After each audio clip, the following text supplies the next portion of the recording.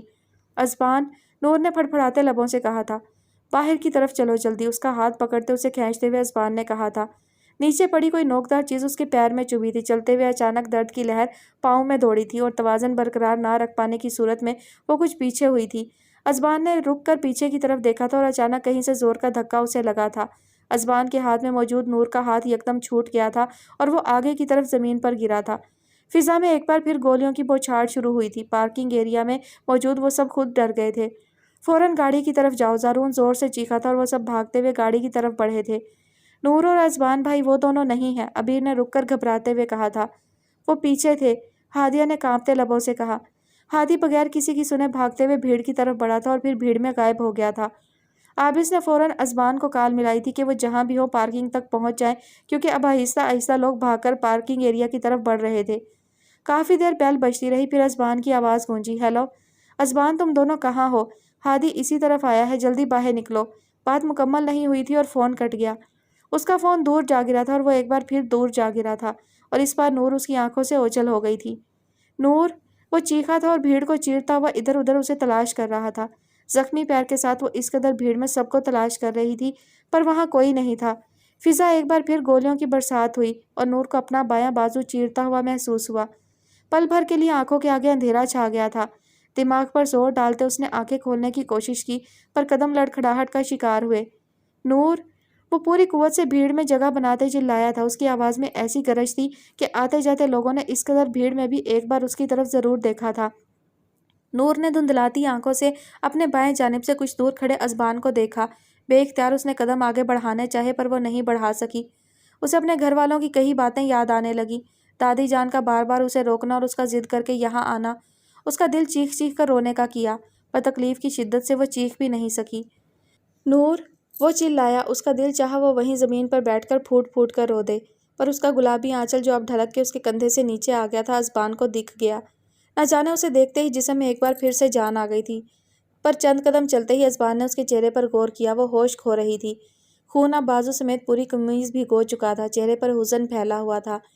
ہادی تیزی سے بھاگ رہا تھا اور ہر طرف چیخ چیخ کر انہیں پکار رہا تھا، اور بے اختیار اس نے سوچا اگر وہ دونوں اندر ہوئے تو اگر وہ باہر ہی نہیں نکل سکے تو۔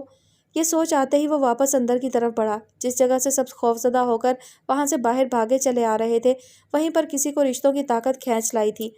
ہادی کے پیچھے اب علی اور اذان بھی وہاں آ چکے تھے، باقی سارے لڑکے باہر لڑکیوں کے ساتھ ہی تھے۔ اس نے اذبان کو دوڑتے ہوئے اپنے قریب آتے دیکھا، بھیڑ میں جگہ بناتے لوگوں کو چیرتے وہ اس تک پہنچ رہا تھا۔ اچانک اس کے زخم والی جگہ پر کوئی ٹکرایا۔ تکلیف کی شدت سے اس نے آنکھیں بند کی، اس کا پورا ہاتھ جیسے جل رہا تھا۔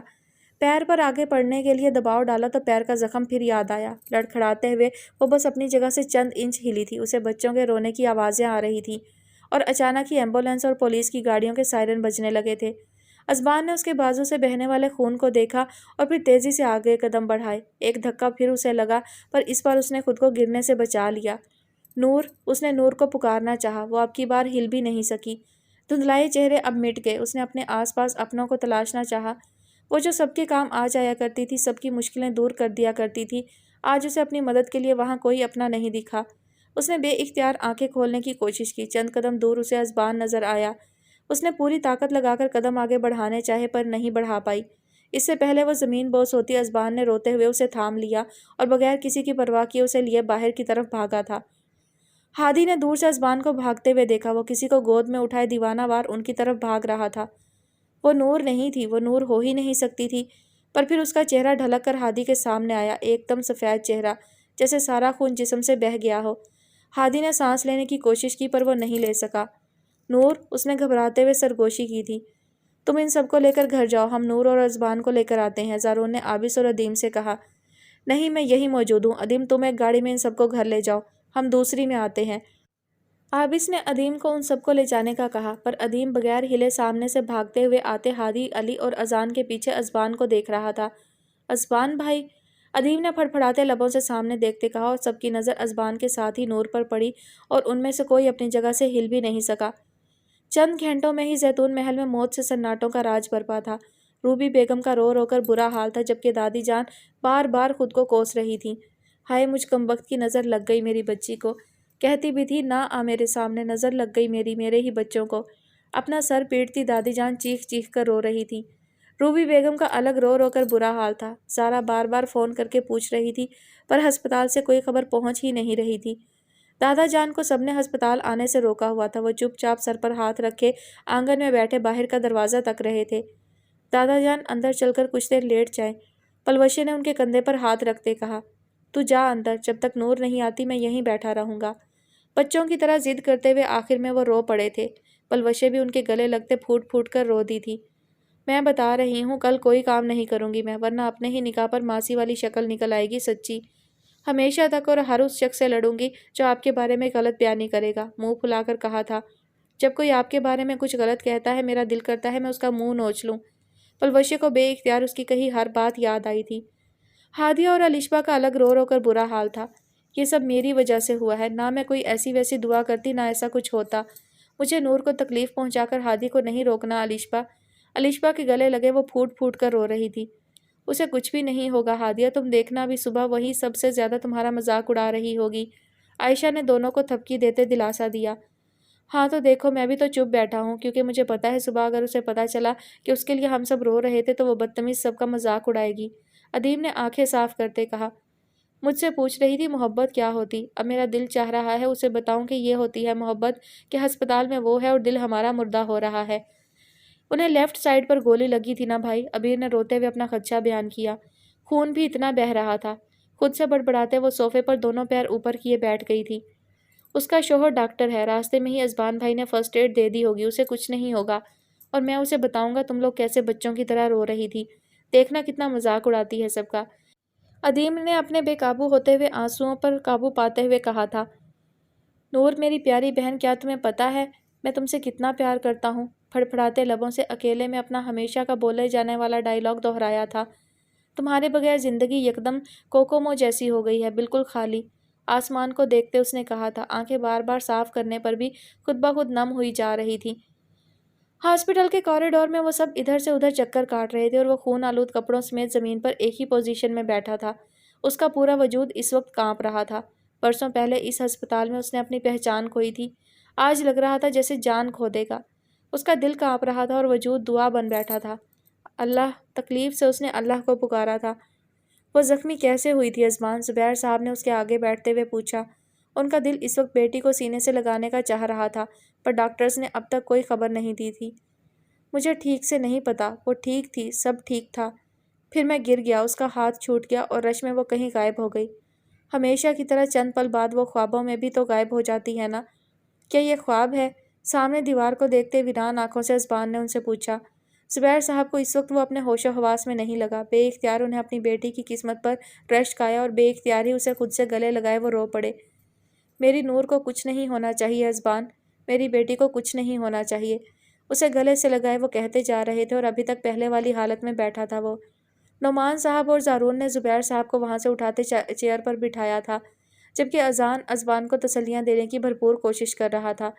ہاسپٹل کے مریضوں کو دیکھتے عابس نے جھرجھری لی تھی اور اسے ہنستی کھیلتی نور نظر آئی تھی۔ ہادیہ بھائی، نور نہ ہو گئی، 1947 کا پریم پتر لے جانے والا کبوتر ہو گئی۔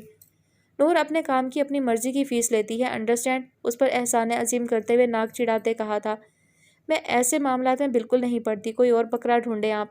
عابس بھائی رحم کریں مجھ معصوم پر۔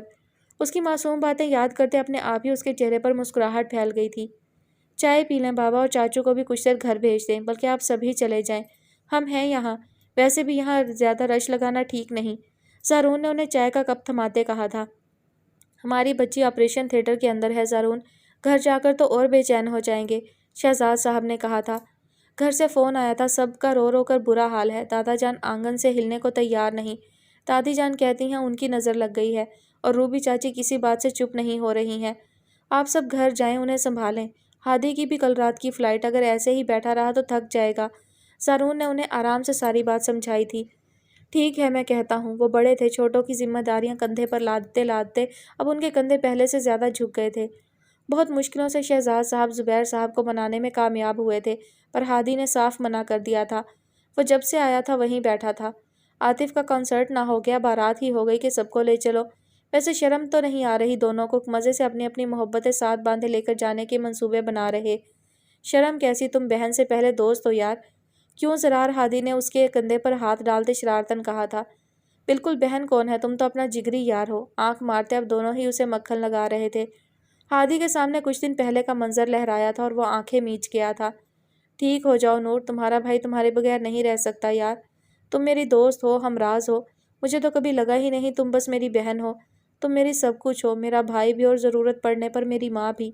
بہتے ہوئے آنسو صاف کرتے ہادی نے سوچا۔ ویٹنگ ایریا میں بیٹھتے ہوئے زارون نے سر پیچھے گراتے آنکھیں موندی تھی، آنسوؤں کی ایک لڑی روکنے کے باوجود پلکوں کی باڑھ سے بہہ گئی تھی۔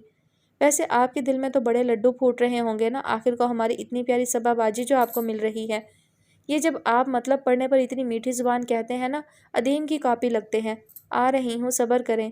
زارون بھائی خبردار، اگر آپ نے کسی کو ایک لفظ بھی کہا تو۔ لال ٹماٹر چہرہ لیے، جھاگ والے ہاتھ لیے وہ اس کے پیچھے بھاگی تھی۔ ایسے کرتے ہیں بھلا کسی کو پرپوز؟ یہ چڑیل کس کو کہا آپ نے؟ ہاں میں بتاؤں گی انہیں کہ آپ نے انہیں چڑیل کہا ہے۔ ایسے آرڈر صبا باجی کو دے کر دکھائے نا، پھر مانو میں آپ کو کافی بناؤں ہوں۔ آرام سے بولا کرے نا بھائی، اس گھر میں چلتی پھرتی دیواریں موجود ہیں جن کے لمبے لمبے کان ہیں۔ تم کیوں اتنی پیاری ہو چندہ، جلدی سے ٹھیک ہو جانا نور، ہمیں کسی امتحان میں مت ڈالنا، یہاں کوئی تمہیں تکلیف میں دیکھنے کی سکت نہیں رکھتا، کجا کے تم سے دور جانا۔ مجھے مزید مضبوط نہیں بننا، ٹھیک ہو جاؤ گڑیا، نہیں تو میں بھی ازبان اور ہادی کی طرح ہمت ہار کر رونے لگوں گا۔ دل ہی دل میں اس سے مخاطب ہوتے زارون نے کہا تھا، اس کی سب سے پیاری بہن جس سے وہ بے حد پیار کرتا تھا۔ اس کے گرد دنیا گھوم رہی تھی، وہ سب کو دیکھ رہی تھی۔ سنبل چاچی کسی بات پر اسے ڈانٹ رہی تھی اور وہ ان کے جاتے ہی چپکے سے ان پر ہنس رہی تھی۔ دادی جان بار بار اس کا ماتھا چومتی اس کی بلائیں لے رہی تھی۔ وہ سفید جوڑے میں لال دوپٹہ اوڑھے اپنی امی سے پوچھ رہی تھی، کیسی لگ رہی ہوں میں؟ وہ اس کا ماتھا چوم کر کہہ رہی تھی، شہزادی لگ رہی ہے میری گڑیا۔ وہ سب کزنز کے ساتھ خوش گپیوں میں مصروف تھی۔ آنگن میں سے کوئی پھول توڑے اسے دے رہا تھا۔ اس نے پھول تھامنے کے لیے ہاتھ بڑھانا چاہا اور یکدم درد کی ایک گہری لہر اس کے پورے وجود پر چھا گئی۔ امی، کراہتے ہوئے اس نے کہا۔ کسی نے اسے زور سے دھکا دیا تھا، وہ ازبان سے دور جا گری تھی۔ وہ اس تک پہنچنے کی کوشش کر رہی تھی، پر اندھیرے میں وہ صرف گول گول گھوم رہی تھی۔ اس نے آنکھیں کھولنے کی کوشش کی۔ دوائیوں کی بدبو اور سفید کپڑوں میں کچھ لوگ اسے آس پاس دکھے۔ وہ زیادہ دیر تک آنکھیں نہیں کھول سکی، بوجھل ہوتی پلکیں ایک بار پھر بند ہو گئی۔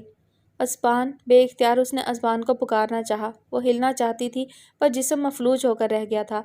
ایک بار پھر اس نے ہاتھ ہلانے کی کوشش کی اور اس بار درد پہلے سے بڑھ کر محسوس کیا۔ وہ بے ہوشی میں ہی روتے ہوئے کراہی تھی، امی۔ اسے ہوش میں آتے دیکھ ڈاکٹرز نے باہر سب کو اطلاع دی تھی۔ ازبان کا سن ہوتا جسم جیسے جاگ اٹھا تھا۔ وہ فوراً کھڑا ہوا تھا، اپنی سورس لگا کر وہ اندر اس سے ملنے گیا تھا۔ وہ نیند میں بھی کراہ رہی تھی، تکلیف کی شدت سے آنسو پلکوں کی باڑھ توڑ کر چہرہ بھگو رہے تھے۔ ازبان نے ضبط کا مظاہرہ کرتے اس کے آنسو صاف کیے تھے۔ امی، بے ہوشی میں اس نے پکارا تھا۔ ازبان نے اس کا ہاتھ تھامتے اسے پکارا، نور، ٹھیک ہو؟ ازبان، ہلکی ہلکی آنکھیں کھولتے اس نے ازبان کو دیکھتے کہا تھا، جی ازبان کی جان، میں یہی ہوں، سب ٹھیک ہے، بے فکر رہو۔ وہ فوراً ڈاکٹرز کو اطلاع دینے باہر گیا تھا۔ ڈاکٹرز نے اس کے چیک اپ کے لیے ازبان کو بھی باہر کر دیا تھا۔ بہت دیر بعد اس کی آنکھ ایک بار پھر کھلی تھی۔ ایک نرس اس کی ڈرپ ٹھیک کر رہی تھی۔ اس کے بازو پر بھی پٹی تھی اور پھر ایک بار وہ پھر غنودگی میں چلی گئی۔ نور کو ہوش آ گیا تھا۔ آپریشن کے دوران گولی باہر نکال لی گئی تھی۔ پیر میں لوہے کی کوئی چیز لگی تھی جس کی وجہ سے ابھی زیادہ چلنے پھرنے سے منع کیا تھا۔ پوری رات ان سب نے کانٹوں پر گزاری تھی اور صبح ہونے کا انتظار کیا تھا۔ نور اب ٹھیک تھی، خطرے والی کوئی بات نہیں تھی۔ یہ سن کر سب کچھ بہتر ہوئے تھے۔ زیتون محل کا ہر فرد صبح ہی صبح ہاسپٹل پہنچ گیا تھا۔ رات کو ہاسپٹل میں صرف زارون اور ازبان ہی رکے تھے اور صبح 5 بجے اسے کمرے میں شفٹ کر دیا گیا تھا۔ زارون جو اپنے اور ازبان کے ناشتے کے لیے باہر کینٹین میں آیا تھا، اپنے گھر کے پورے ٹبر کو دیکھتے اچنبے میں آ گیا اور مارے شرمندگی کے خفت سے ان سب کو دیکھا۔ آپ سب کے سب یہاں کیوں آ گئے ہیں؟ یہ ہسپتال ہے، پکنک منانے کی کوئی جگہ نہیں۔ ہائے تو ہماری پریشانی کو پکنک کا نام دیے بیٹھا ہے، اور ابھی ہم آئے ہیں، شام میں بچیاں آئیں گی تو انہیں بھی ایسے ہی نکال دے گا ہے؟ ہٹ پرے اور مجھے لے کر جا اندر۔ جب تک اپنے جگر کے ٹکڑے کو دیکھ نہیں لوں گی چین نہیں آئے گا، دادی جان نے خفگی سے کہا۔ ہاں زارون بیٹا، روم نمبر تو بتاؤ ہمیں، کیسی ہے اب میری بچی؟ روبی بیگم نے بے چینی سے پوچھا تھا۔ چلیں آپ لوگ، میں لے کر چلتا ہوں، نفی میں سر ہلاتے زارون نے کہا تھا۔ نور اتفاقاً ہوش میں ہی تھی، اسے اس حالت میں دیکھ روبی بیگم کا دل کٹ کر رہ گیا تھا۔ فیروزہ تائی نے ازبان کو زارون کے کپڑے تھمائے جو اس نے گھر سے منگوائے تھے، وہ کل رات سے خون آلود کپڑوں میں موجود تھا۔ نور نے بھاری ہوتی پلکوں سے ازبان کی طرف ایک معدوم سی مسکراہٹ اچھالی تھی جسے ازبان کے پورے وجود میں سرشاری دوڑ گئی تھی۔ تم نے ہمیں ڈرا دیا تھا یار، ہادی نے اس کا ماتھا چومتے کہا۔ نور نے صرف پلکیں جھپکاتے اسے دلاسا دیا تھا، پھر کچھ ٹھہر کر بولی، فلائٹ کب کی ہے آپ کی؟ گھر جا کر آرام کر لے، میں ٹھیک ہوں اب۔ میرے لیے فلائٹ کینسل مت کیجیے گا ورنہ میں سچ میں ناراض ہو جاؤں گی، ہلکی آواز میں کہا تھا جو ہادی نے اپنے کان لگا کر بمشکل سنی تھی۔ تم آرام کرو، میں گھر سے کھانا لاتا ہوں تمہارے لیے۔ اسے کہتے ہی ہادی گھر کھانا لینے گیا تھا۔ سب آہستہ آہستہ اس سے ملنے آ رہے تھے اور اس سب کے دوران ازبان کرسی لیے ایک کونے میں خاموشی سے بیٹھا ہمیشہ کی طرح اسے تکتا رہا۔ جب سب باہر چلے گئے تو وہ چپکے سے کرسی اس کے بیڈ کے پاس لے آیا۔ نور سو چکی تھی، اس کے بازو میں درد تھا اور آنکھیں بار بار بند ہو جاتی تھیں۔ بہت تھوڑی دیر کے لیے وہ آنکھیں کھولتی تھی۔ وہ لاؤنج میں بیٹھا تھا کہ پیچھے سے ہادیہ کی آواز آئی اور وہ چونک کر مڑا۔ زارون کی منگنی کے بعد سے یہ پہلی بار تھا کہ وہ اس سے ہم کلام ہوئی تھی۔ ہادی، دونوں ہتھیلیوں کو آپس میں رگڑتے گھبراتے ہوئے اس نے کہا تھا اور ہادی ابھی حیرت زدہ تھا۔ کیسی ہو؟ اس پر سے آنکھیں ہٹاتے ہادی نے کہا تھا۔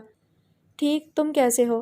کتنی رسمی گفتگو پر آ گئے تھے وہ دونوں، کنفیوز ہوتے نظریں ادھر ادھر دوڑائی تھی اور ہادی سمجھ گیا تھا وہ کچھ کہنا چاہتی ہے۔ بیٹھ جاؤ ہادیہ، میں سن رہا ہوں تمہیں۔ اتنے دنوں سے وہ اس کے پیچھے پاگل ہو رہا تھا اور اب جب وہ اس کے سامنے تھی تو ہادی کا دل چاہ رہا تھا جی بھر کر اس سے خفا ہو جائے، اس سے پوچھے کہ تم نے مجھ پر میری محبت پر بھروسہ کیوں نہیں کیا، پر وہ یہ خفگی چاہ کر بھی زبان پر نہیں لا سکا۔ وہ گہری سانس لیتے جھیل سی کالی آنکھوں میں آنے والے آنسو گرنے سے پہلے صاف کیے تھے۔ تم جلد واپس آ جانا ہادی، میں تمہارا انتظار کروں گی، تم یہ انتظار جلدی ختم کر دینا۔ ہچکی لیتے اس نے اپنی بات مکمل کی تھی۔ ہادی کے دل پر جیسے زور کی ضرب لگی تھی، وہ اس کے قدموں میں آ بیٹھا تھا۔ اگر ہادیہ موسیٰ ایک بار کہہ دے اسے اپنے ہادی پر بھروسہ نہیں، خدا کی قسم میں کبھی کہیں نہیں جاؤں گا، ساری عمر تمہارے قدموں میں پڑا رہوں گا۔ جذب سے کہتے ہادی نے نظریں اس کے شفاف چہرے پر ڈالی تھی جو رونے کی وجہ سے اب کہیں کہیں سے لال ہو رہا تھا۔ ہادیہ کو اپنے ہادی پر بھروسہ ہے۔ ہادی کو دیکھتے اس نے مسکراتے ہوئے کہا۔ تم پر بھروسہ ہے مگر قسمت پر نہیں ہے، ہادیہ نے دل ہی دل میں کہا۔ بڑوں کی دعاؤں اور ہادیہ کا یقین جھولی میں سمیٹے اس نے اپنے خوابوں کی طرف پہلا قدم بڑھایا تھا، پر کون جانے یہ خواب اس کی زندگی کی سب سے بڑی خوشی چھیننے والے ہیں۔ ہادیہ نے ایک آخری بار بے تاثر نگاہوں سے اسے دیکھا تھا اور پھر وہ پلٹ گئی تھی۔ جانے سے پہلے وہ ہسپتال نور سے ملنے گیا تھا۔ ڈاکٹرز کا کہنا تھا بہت جلد اسے گھر بھیج دیں گے، زیادہ سے زیادہ 2 دن اسے ہسپتال میں رکھنے کی ضرورت تھی۔ نور اب پہلے سے بہتر تھی، ازبان نے ایک لمحہ بھی اسے اکیلا نہیں چھوڑا تھا۔ روبی بیگم اور زبیر صاحب تو داماد پر وارے نیارے جا رہے تھے، پر در حقیقت اس واقعے نے ان سب کو ہی ڈرا دیا تھا۔ آنگن میں بہار اتر آئی تھی، مرجھائے پھول پھر کھلنے لگے تھے۔ دادا جان پھر پودوں کی کاٹ چھانٹ میں مصروف ہو گئے تھے۔ دادی جان دعائیں پڑھ پڑھ کر پورے گھر میں گھومتی رہتی۔ پورے گھر میں بریانی کی مہک پھیلی ہوئی ہے، آخر بنا کون رہا ہے؟ فلک خوشبو سونگھتے سونگھتے باہر تک آئی تھی۔ بجو بنا رہی اپنے کوکنگ چینل کے لیے، عائشہ نے جواب دیا تھا۔ اچھا، مجھے لگا حمیرہ پھپھو بنا رہی ہیں، ان کی بریانی کی خوشبو بھی ایسی ہی ہوتی ہے نا؟ مہک کو اندر اتارتے فلک نے للچاتے ہوئے کہا۔ ایک نمبر کی ندیدی لگ رہی ہو، ادیم نے کھسیانی ہنسی ہنستے کہا۔ تجھ سے تو کم ہی ندیدی ہے یہ، سنبل چاچی نے ہمیشہ کی طرح بیچ میں ڈبکا مارا تھا۔ چل اٹھ، دہی لا دے جلدی سے، تیکھی نظروں سے ادیم کو دیکھتے کہا تھا۔ یار امی، ابھی باہر سے آیا ہوں، کچھ دیر ٹھہر کر جاؤں گا۔ کشن گود میں رکھ کر دونوں ہاتھ گردن کے پیچھے ڈالے وہ اطمینان سے بیٹھ گیا تھا۔ چچی اتنا بڑا جھوٹا ہے، گلی میں کرکٹ کھیلنے میں مصروف تھا یہ بھی اور علی بھی۔ نور نے ہنسی دباتے سب کو آنکھ ماری تھی۔